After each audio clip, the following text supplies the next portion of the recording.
Լույս արևելքում միսիոներական միությունը ներկայացնում է Չարլզ Սպերջեն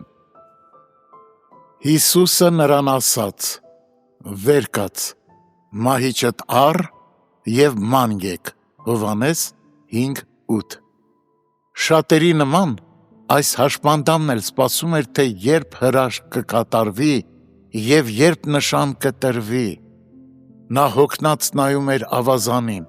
սակայն ոչ մի հրեշտակ չէր գալիս, իսկ եթե նույնիսկ գալիս էր, ապա ոչ նրա համար: Ինչևէ, մտածելով, որ դա իր միակ հնարավորությունն է, նա շարունակում էր սպասել և չգիտեր, որ իր մոտ կա մեկը, ում խոսքը կարող է անմիջապես բժշկել իրեն: Շատերն այսօր նույն ծանր վիճակում են: Նրանք սպասում են ինչ-որ առանձնահատուկ զգացողության, ուշագրավ տպավորության կամ երկնային տեսիլքի: Ավաղ, նրանք իզուր են սպասում: Նույնիսկ եթե ընդունենք, որ որոշ դեպքերում ականավոր նշաններ են լինում, այնուամենայնիվ դրանք հազվագյուտ են և ոչ ոք իրավունք չունի ակնկալել, որ դրանք հենց իր դեպքի համար են: Առավել ևս նրանք, ովքեր այնքան տկար ու անզոր են,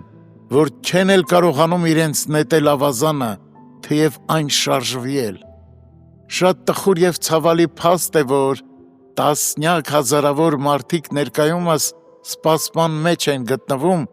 և իրենց հույսը դրել են տարբեր տեսակի արարողակարգերի, երդումների և խորհրդավորությունների վրա: Սակայն նրանք ապարդյուն են սպասում, բոլորովին ապարդյուն: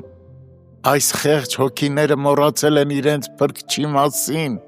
որը նրանց պատվիրում է իրեն նայել և փրկվել: Նա կարող է անմիջապես բժշկել նրանց, սակայն նրանք նախընտրում են սպասել հրեշտակի կամ հրաշքի: Նրան ապավինելը հաստատուն ուղի է ամեն օրհնության հասնելու համար: Եվ նա արժանի է ամենաանվերապահ վստահությանը: Սակայն նրանք ավելի նախընտրում են Բեթհեզդայի սառը նախասրահները, քան նրա սիրո ջերմ գիրկը: Օ, թե Տերն իր երեսը փայլեցներ այն բազմության վրա, որոնք այս երեկո այս կարգավիճակում են: Թող նա ների նրանց իր աստվածային զորությունը անտեսելու համար և իր քաղցր ու համոզիչ ձայնով հրամայի նրանց վեր բարձրանալ իրենց հուսահատության անկողնուց և հավատքի զորությամբ վերցնել իրենց մահիճը ու ման գալ: Ով Տեր, լսիր մեր աղոթքն այս մարդկանց համար մայրամուտի այս խաղաղ ժամին